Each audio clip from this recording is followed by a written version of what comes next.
안녕하세요. 책데이트 시간입니다. 오늘 소개해드릴 책은 지금보다 괜찮은 어른이라는 책입니다. 김혜민 지음 시크릿 하우스에서 나온 책입니다. 이 책은 좋은 어른이 되고 싶은 분들에게 던지는 인생의 질문들을 담은 책입니다. 어른이 가져야 할 기본적인 태도를 통해 좋은 마음, 좋은 생각, 좋은 행동에 깊이 있는 생각을 더하도록 이끌고 있습니다. 함께 살아가야 할 세상에서 우리 어른들은 어떤 태도로 살 것인지 좋은 사람, 바른 어른에 대해 많은 생각을 하게 만드는 책인데요. 몇 편 소개해 드리겠습니다. 나를 알아야 나를 지킬 수 있습니다. 자존감과 회복 탄력성은 인생을 살면서 꼭 가져야 하는 초능력입니다. 초능력이라고 표현한 이유는 이 힘들은 눈에 보이지 않고 힘의 크기를 가늠할 수도 없지만 이 능력이 발휘되면 폐허가 살아나는 기적이 일어나기 때문입니다. 나의 단점과 부족함을 알게 되면 부정적인 상황에서도 적절한 대응을 통해 자신의 감정을 조절할 수 있습니다. 타인의 과도한 비난이나 일의 실패 속에 나를 지키고 구원할 수 있는 건 결국 나 자신뿐이기 때문입니다. 일하면서 더럽고 치사한 꼴을 한두 번 보는 것이 아니지만 그때마다 이를 때려 치울 수는 없는 노릇입니다. 그때마다 나는 나를 살핍니다. 내 마음을 지켜보고 내 몸을 관찰합니다. 감정의 풍랑 속에서 내 마음을 살피는 일이 쉽지 않을 때에는 내 마음 속을 시각화하기도 합니다. 늘 정량의 물을 찰랑거리게 담고 있는 컵처럼 내 안의 비커를 두고 저 인간이 하는 악담이 내 마음을 지배하지 못할 정도로 내 일의 실패가 나를 넘어뜨리지 못할 정도로 수위를 조절합니다. 그러다 내가 만든 기준치를 넘어서면 나는 주저하지 않고 나를 지키기 위한 또 다른 선택을 합니다. 간절한 꿈을 이루기 위해 한 번쯤 나를 버려도 되겠지. 생계를 유지하기 위해 저 사람의 무례함에 눈 감아도 되겠지라는 생각은 잘못된 것입니다. 어느 것도 나의 존재보다 이상이 될 수 없습니다. 나를 알면 존재의 우선순위를 두게 되며 나를 지키는 일에는 어떤 것도 타협하지 않게 됩니다. 자신을 알아야 타인도 지킬 수 있습니다. 어른이 자신을 알고 자신을 지키는 것이 중요한 이유는 자신뿐 아니라 타인도 지킬 수 있기 때문입니다. 갑질은 자신이 누구인지 타인이 어떤 존재인지 제대로 파악하고 있지 못하기 때문에 발생합니다. 당신이 지금 몇 살이든 자신에 대해 알아가는 것을 포기하지 말기 바랍니다. 자신이 얼마나 대단하면서 동시에 보잘것없는지 모르겠다면 지금 자신을 알아가는 여정을 떠나야 합니다. 그 여행의 끝에는 자신을 화려하게 꾸미지 않아도 되고 자신의 처지보다 과하게 행동할 필요 없는 적당함과 안온함이 기다릴 것입니다. 재미를 너무 가볍게 생각하지 말아야 합니다. 사람과의 권태기도 재미가 없어져서 오게 됩니다. 직업을 선택할 때 돈과 처우만큼 재미를 생각하지 않는 것처럼 사람들은 배우자를 고를 때 환경과 조건은 현미경을 들이대며 따지지만 재미라는 기준은 그리 중요하게 여기지 않습니다. 매일 하는 일처럼 함께 사는 사람과도 재미있어야 삽니다. 결혼의 권태기가 오는 이유는 설렘이 없어서가 아니라 재미가 없어서입니다. 설렘은 바닥에 떨어진 눈송이가 녹듯 너무나 빨리 사라지는 것이 현실입니다. 결국 오랜 시간 결혼 생활을 잘 유지하는 비법은 역시 재미입니다.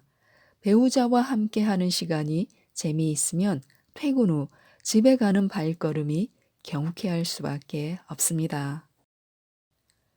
여기서 재미는 정말 재미 그 자체입니다. 남녀 사이의 설렘이나 이성적 감정을 재미로 착각하는 게 아니라 정말 인간 대 인간으로 재미가 있어야 합니다. 이 지점이 핵심입니다. 보통 남녀가 만나면 첫눈에 튀는 스파크와 이성적 호감이 재미라고 착각하지만 이는 엄연히 다릅니다. 의성어로 표현하자면 입을 가리고 홍홍홍 웃는 사이가 아니라 어금니까지 다 보이도록 깔깔깔 웃는 사이가 바로 재미있는 사이입니다. 살다 보면 그런 거 없어. 안 중요해. 바빠서 말할 시간도 없다라고 말하는 사람이 대부분이지만 그 말은 틀렸습니다. 재미가 없으니 말할 시간이 없는 것이고 재미가 없으니 중요하지 않다고 생각할 뿐입니다. 결혼 생활을 유지시켜 줄 수 있는 가장 강력한 한방은 바로 재미입니다. 재미있는 사이는 유머 코드와 호불호가 비슷하며 결국은 삶의 지향점이 같을 수밖에 없습니다. 결혼 이후 남은 나의 인생, 나의 희로애락을 함께 견디며 살아야 하는 배우자가 갖춰야 할 조건에 이것만큼 중요한 것은 없습니다. 배우자뿐 아니라 부모와 자식 사이에서도 재미는 중요합니다. 왜 아이들이 크면 부모님과 대화하지 않고 함께하는 시간을 원하지 않을까요? 단순합니다. 재미가 없기 때문입니다. 나의 엄마 아빠가 재미있는 어른이라면 아이들은 나이가 들수록 부모와 함께하는 시간을 원할 것입니다. 그래서 나는 재밌게 사는 어른으로 늙고 싶습니다. 내 자식도, 내 친구들도, 사람들도 나를 보며 재밌는 삶이 축복받은 삶임을 알게 하고 싶습니다. 혹시 지금 우울하다면, 삶이 허무하다면 재미를 너무 무시하고 있지는 않은지 돌아보시기 바랍니다. 엉근진, 엄격, 근엄, 진지, 갑분싸, 갑자기 분위기 싸해짐, 설명충, 딱히 설명할 필요도 없는데 매사 진지하게 설명하는 사람, 이런 신조어들이 판치는 지금은 재미있는 사람이 사랑받고 인정받는 시대입니다. 재미는 따분한 일상과 힘겨운 세상을 견디게 해주는 강력한 무기입니다. 재미를 너무 가볍게 생각하지 말아야 합니다. 거꾸로 해도 이효리, 커피를 타도 김혜민. 막 회사 생활을 시작한 후배가 선배가 자꾸 커피를 타오라고 한다며 마음이 어렵다고 했습니다. 17년 전 사회생활을 시작한 내가 했던 고민을 아직도 하다니 이 세상과 조직이 하나도 변하지 않았음에 분노했지만 분노는 뒤로 하고 라떼는 말이야로 조언과 위로를 건넸습니다. 처음 회사에 들어가서 나에게는 회사의 후원자들을 위한 밥상을 차리는 업무가 있었습니다. 내가 이러려고 어려운 언론고시를 보고 여기 들어왔나 하는 생각에 자괴감이 들었습니다. 그런데 어느 날 이분들 덕에 내가 방송도 하고 월급도 받는데 밥상 차리는 일을 거두는 게 뭐 그리 대수인가? 마이크 앞에서 방송하는 일만 대단한 일인가라는 생각의 전환이 있었습니다. 이렇게 생각을 바꾸니 그 일이 더 이상 나를 흔들지 못했습니다. 나아가 이 변화된 생각은 이를 대하는 나의 태도의 시작이 되었습니다. 조명 아래 마이크 앞에 앉는 것만이 내 일이 아니라는 것. 청취자를 상대하고 청취자 선물을 발송하고 제작비 정산을 위해 영수증을 모으는 등 이 모든 일이 나의 일이라고 자각하니 하찮은 일들이 없었습니다. 이후 17년 동안 어떤 일을 해도 일이 나를 잡아먹지는 못했습니다.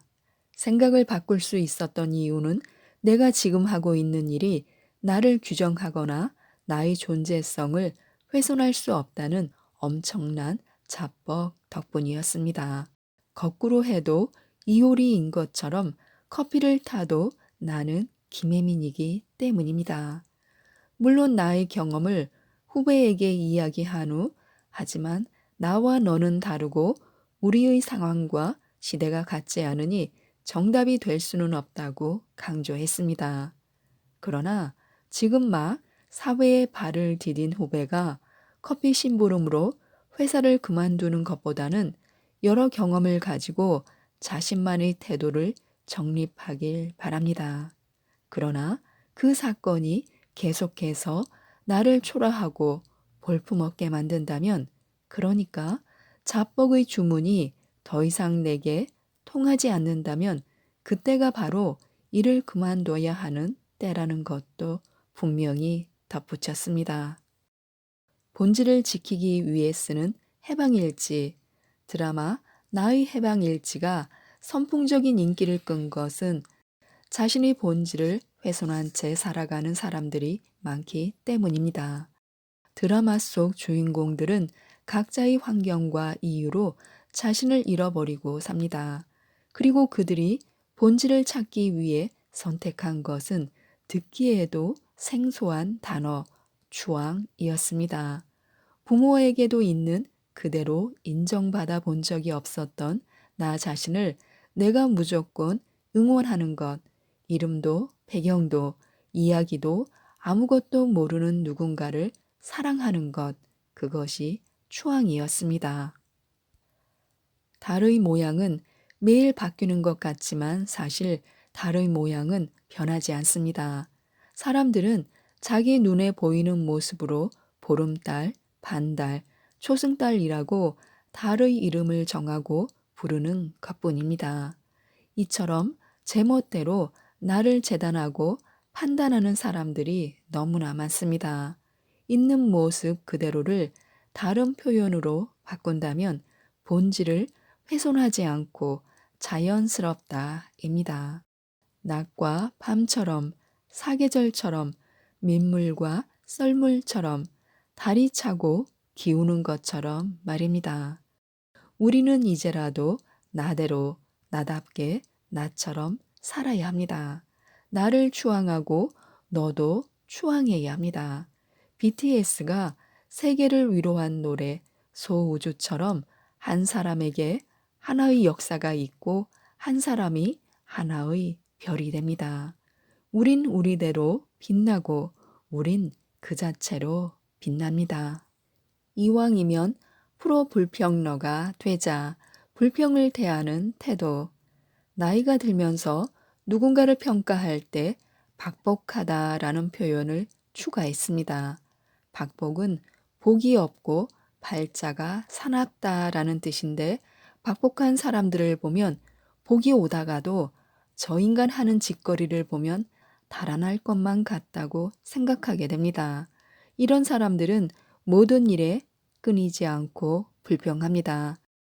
매끼 음식에 대한 불평을 하고 누구를 만나던 상대의 허물과 단점을 찾아냅니다.